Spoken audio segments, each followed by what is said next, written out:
തിരുനാവായ കുംഭമേളയ്ക്കായി നിർമ്മിച്ച താൽക്കാലിക പാലം തുറന്നു. രാവിലെ ഹൈക്കോടതി നിർദ്ദേശപ്രകാരം ജില്ലാ പോലീസ് മേധാവിയും പൊതുമരാമത്ത് ഉദ്യോഗസ്ഥരും പാലത്തിൽ പരിശോധന നടത്തിയിരുന്നു. നേരത്തെ താൽക്കാലിക പാലത്തിന്റെ നിർമ്മാണത്തിന് വില്ലേജ് ഓഫീസർ സ്റ്റോപ്പ് മെമ്മോ നൽകിയിരുന്നു. ടി കെ അരവിന്ദൻ ചേരുകയാണ്. അരവിന്ദൻ, എന്തൊക്കെയാണ് കൂടുതൽ വിവരങ്ങൾ?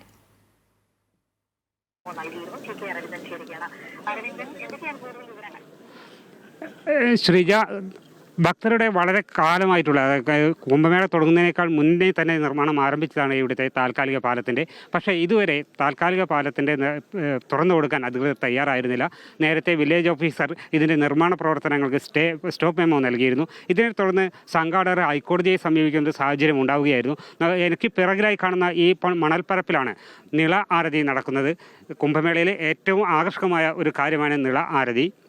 ഭക്തരെ സംബന്ധിച്ചിടത്തോളം, വിശ്വാസികളെ സംബന്ധിച്ചിടത്തോളം ഈ മഹാമാഘ വേളയിൽ ഭാരതപ്പുഴയിൽ കുളിക്കുക എന്നുള്ളത് വലിയൊരു പുണ്യകർമ്മമാണ്. ഈ വേളയിൽ സപ്തനദികളുടെ സാന്നിധ്യം ഭാരതപ്പുഴയിൽ ഉണ്ടാകുമെന്നാണ് സങ്കല്പം.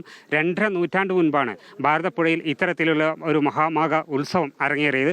അതിനുശേഷം ബ്രിട്ടീഷ് ഭരണത്തോടുകൂടി നിലച്ചുപോയ ആ മഹോത്സവം ഇപ്പോൾ വീണ്ടും പുനരാരംഭിക്കുമ്പോൾ ഭക്തർ വളരെ പ്രതീക്ഷയോടെയാണ് ഇത് കാണുന്നത്. കേരളത്തിൻ്റെ ആധ്യാത്മിക സാംസ്കാരിക ചരിത്രത്തിൻ്റെ ഒരു പുനരുദ്ധാരണമാണ് സംഘാടകരും ലക്ഷ്യമിടുന്നത്. ഇതിനുള്ള പ്രവർത്തനങ്ങളാണ് ഇവിടെ നടന്നുകൊണ്ടിരിക്കുന്നത്. അതിനാൽ തന്നെ ഇവിടെ ഇതിൻ്റെ നിർമ്മാണ പ്രവർത്തനങ്ങൾക്ക് അധികൃതർ ആദ്യം തടസ്സം നിന്നത് വളരെ ആശങ്ക സൃഷ്ടിച്ചിരുന്നു. പിന്നീട് അധികൃതർ അനുമതി നൽകി. പക്ഷേ താൽക്കാലിക പാലത്തിൻ്റെ തുറന്നു കൊടുക്കാൻ ഇതുവരെ അധികൃതർ തയ്യാറായിരുന്നില്ല. എന്തായാലും ഇന്ന് വൈകിട്ടോടുകൂടി ഇപ്പോൾ താൽക്കാലിക പാലം ഭക്തർ തുറന്നിരിക്കുന്നു എന്നുള്ളതാണ് ഇപ്പോൾ കാണുന്നൊരു കാഴ്ച.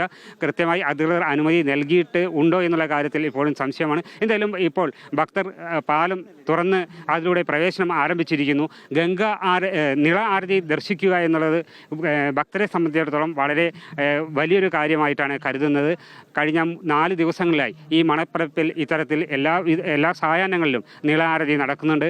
അത് കാണുക ഇതുവരെ കരയ്ക്ക് അപ്പുറത്ത് നിന്ന് നവാമുകുന്ദ ക്ഷേത്ര സന്നിധിയിലിരുന്നായിരുന്നു ആളുകൾ നിള ആരതി കണ്ടിരുന്നത്. എന്നാൽ ഇന്നത്തോടുകൂടി അടുത്തിരുന്ന് നിളപ്പരപ്പിൽ വന്നിരുന്ന ഈ സായാഹ്നത്തിൽ നിളാരതി ദർശിക്കാൻ ഭക്തർക്ക് സൗകര്യമൊരുക്കുകയാണ്. എന്തായാലും ഭക്തർ വളരെ താല്പര്യത്തോടു കൂടിയാണ് ഇക്കാര്യം നോക്കിക്കാണുന്നത്. ശ്രീജ. ശരി അരവിന്ദൻ, തിരുനാവായ കുംഭമേളയ്ക്കായി നിർമ്മിച്ച താൽക്കാലിക പാലം തുറന്നിരിക്കുകയാണ്. വലിയ ഭക്തരുടെ ഒരു തിരക്ക് തന്നെയാണ് നമുക്കവിടെ കാണാൻ കഴിയുന്ന, തീർത്ഥാടകരുടെ തിരക്ക് തന്നെയാണ് കാണാൻ കഴിയുന്ന. വിവരങ്ങളും എപ്പം ചേരുകയായിരുന്നു ടി കെ അരവിന്ദൻ.